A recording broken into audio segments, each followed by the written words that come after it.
एक नई शुरुआत। जीवन उतार चढ़ाव से भरा हुआ है, कभी खुशियों की खिलखिलाहट तो कभी दुखों का सन्नाटा। इस कहानी में हम देखते हैं कि कैसे एक परिवार प्रेम, समर्पण और रिश्तों की गहराई से एक बड़े झटके को पार करता है। पायल, विजय और उनके बेटे रौनक की जिंदगी में एक दर्दनाक मोड़ आता है, लेकिन उनका संघर्ष और एक नई शुरुआत की कहानी यह सिखाती है कि हर अंधेरे के बाद उम्मीद की नई रोशनी जरूर होती है। पायल और विजय अपनी खुशहाल जिंदगी जी रहे थे। उनका एक बेटा भी था जिसका नाम रौनक था। वो 8 साल का था। बहुत प्यारा बच्चा है रौनक। विजय को काम की वजह से परिवार के साथ समय बिताने को नहीं मिलता था, परंतु पायल को अपनी पति से कोई शिकायत नहीं थी, क्योंकि वो जानती थी कि विजय कितनी मेहनत करता है और वो ये सब अपने परिवार के लिए ही कर रहा है। पायल बहुत समझदार थी। वो विजय और रोहन का बहुत ध्यान रखती थी।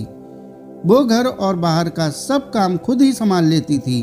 बिजली के बिल से लेकर रौनक के स्कूल की फीस तक का सारा काम पायल ही संभालती थी। इसलिए विजय भी निश्चिंत था, परंतु होनी को कौन टाल सकता है।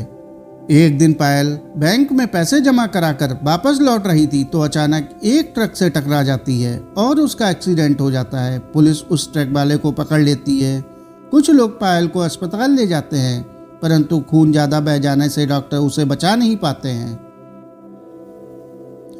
अब विजय पर तो जैसे दुखों का पहाड़ पड़ गया हो। वो अपने आप को संभाल नहीं पाता। उसकी हालत पागल जैसी हो जाती है।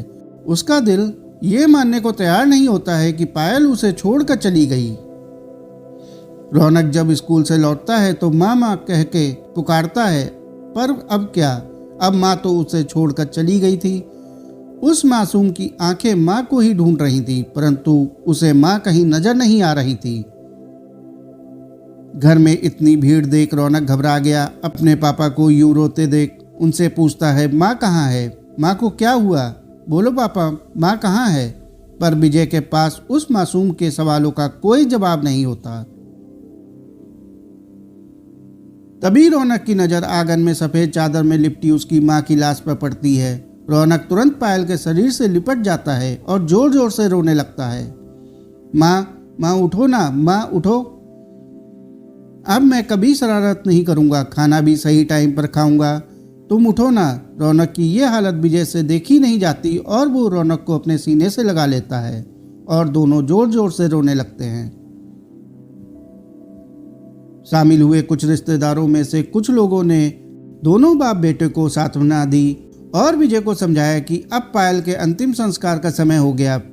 विजय ने अपने आप को संभाला और पायल को अंतिम विदाई दी। अंतिम विदाई देते समय विजय के आंखों के सामने पायल की एक एक बात याद आ रही थी। उसका वो चेहरा बार बार आंखों के सामने आ रहा था। अंतिम संस्कार करके जब घर लौटा तो मानो घर खाने को दौड़ रहा था। बार बार पायल की यादें सता रही थी। तभी विजय की एक दूर की रिश्तेदार ने विजय को समझाया कि वो अपनी भावनाओं को काबू में करे, क्योंकि अब उस पर रौनक की जिम्मेदारी भी आ गई है। विजय उनकी बात को समझ जाता है और रौनक की देखभाल में लग जाता है। ये बड़ा कठिन था उसके लिए, क्योंकि अब उसे रौनक को माँ और बाप दोनों का प्यार देना था। रौनक को किसी तरह संभालता है, उसे खिलाता पिलाता नहलाता और स्कूल भेजता, उसके सारे काम करता। इस तरह 1 महीना गुजर गया। अब तो विजय के ऑफिस से भी फोन आने लगते हैं। विजय की समझ में नहीं आता कि आखिर रौनक की देखभाल कौन करेगा। तभी विजय के दूर की रिश्तेदार का फोन आता है और वो विजय को सपना के बारे में बताती है। सपना बहुत ही सीधी सादी सामान्य परिवार से। शादी के 3 साल बाद भी जब उसे कोई संतान नहीं हुई तो उसके पति ने अपनी माँ के कहने पर उसे तलाक दे दिया। वो अब अपने भाई भाभी के साथ रहती है, पर वहाँ भी उसे अपनी भाभी के ताने सुनने पड़ते हैं। उसे भी एक सहारे की जरूरत है और विजय को भी रौनक की देखभाल के लिए ऐसी ही किसी लड़की की तलाश थी। विजय सपना से मिलता है और अपने और रौनक के बारे में बताता है। विजय कहता है कि वो पायल को कभी नहीं भूल सकता और ना ही उसकी जगह किसी और को दे सकता है। वो ये शादी सिर्फ अपने बेटे रौनक के लिए कर रहा है। सपना भी बच्चे के प्यार को तरस गई थी। वो भी चाहती थी कि उसे कोई माँ कहकर पुकारने वाला हो।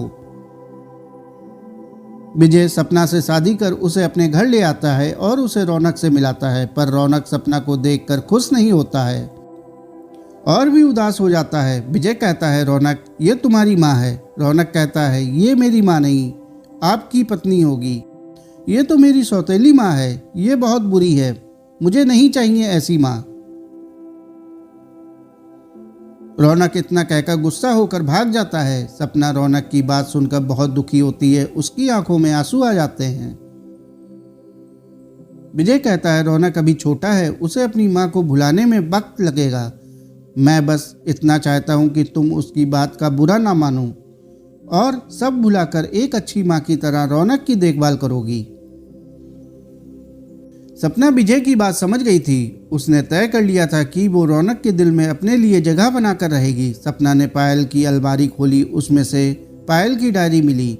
पायल को डायरी लिखने का शौक था। वो अपनी पूरी दिनचर्या अपनी डायरी में लिखा करती थी, यहाँ तक कि वो अपनी पसंद नापसंद और विजय रौनक की भी पसंद नापसंद के बारे में भी सब लिखा करती थी। सपना ने दूसरे दिन सुबह जल्दी उठकर नहा धोकर पायल की लाल रंग की कांजीवरम साड़ी पहनी, जो कि रौनक और विजय दोनों को बहुत पसंद थी। पायल जब जब वो साड़ी पहनती, विजय उसकी तारीफ किए बिना नहीं रहता। रौनक को भी माँ की ये साड़ी बहुत पसंद थी।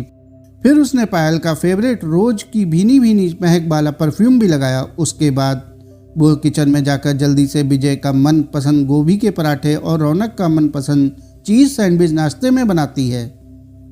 उसके बाद वो रौनक को जगाने चली जाती है। रौनक को अपनी माँ पायल के अपने आसपास होने का अनुभव होता है और वह आंखों को मलता हुआ उठ जाता है। उठते ही उसकी नज़र सपना पर पड़ती है। वो रौनक का बैग जमा रही थी, उसका मुंह दूसरी तरफ था। पीछे से वो बिल्कुल पायल जैसी दिख रही थी, इसलिए रौनक उसे अपनी माँ पायल समझकर माँ माँ कहता हुआ सपना से लिपट जाता है। सपना को भी रौनक का उसे यूं लिपटना अच्छा लगता है। जैसे ही वो उसे अपने गले लगाने लगती है तो रौनक को पता चलता है कि वो उसकी माँ पायल नहीं सपना है। तो वो फिर से उदास हो जाता है और सपना को गुस्से में कहता है, चली जाएं आप यहाँ से। आपने मेरी माँ की साड़ी क्यों पहनी है? आप मेरी माँ की किसी भी चीज़ को हाथ नहीं लगाएंगी। और रौनक जोर जोर से रोने लगता है। तभी आवाज़ सुनकर विजय भी उठ जाता है और किसी तरह रौनक को चुप कराता है। सपना भी रौनक को सॉरी बोलती है और वादा करती है कि आज के बाद वो कभी भी पायल की किसी भी चीज़ को नहीं छुएगी। इतना कहकर वो तुरंत कपड़े बदल लेती है और रौनक और विजय के लिए नाश्ता लगाती है। इस तरह कई दिन बीत गए। सपना रौनक और विजय का पूरा पूरा ख्याल रखती। अब तो दोनों को जैसे सपना की आदत हो गई थी, और होगी भी क्यों नहीं। वो उनके कहने से पहले ही सभी काम कर लेती थी। एक दिन अचानक सपना को बहुत तेज बुखार आ जाता है।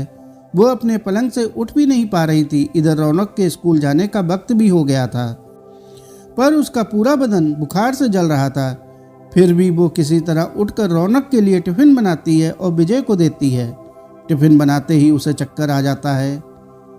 विजय और रौनक तुरंत सपना की तरफ दौड़ते हैं। विजय अपने फैमिली डॉक्टर को बुलाता है। सपना का चेकअप कर दवाई लिख देता है। विजय के पूछने पर डॉक्टर कहता है कि बुखार की वजह से कमजोरी आ गई है, इसलिए चक्कर आ गया और दवा लिख दी है, वो दे देना और ध्यान रहे कम से कम 2-4 दिन पूरा बेड रेस्ट, कोई भी काम नहीं करना, वरना उसकी हालत और भी बिगड़ सकती है। रौनक विजय और डॉक्टर की बातें सुन लेता है और अपना बैग रखकर सपना के पास जाता है और सपना को पायल की अलमारी की चाबी देकर कहता है, आप जल्दी से ठीक हो जाएं, मैं कभी भी आप पर गुस्सा नहीं करूंगा। मैं एक माँ को खो चुका हूँ, अब इस माँ को नहीं खोना चाहता। रौनक की बात सुनकर सपना की आंखों में आंसू आ जाते हैं और वो रौनक को अपने गले लगा लेती है।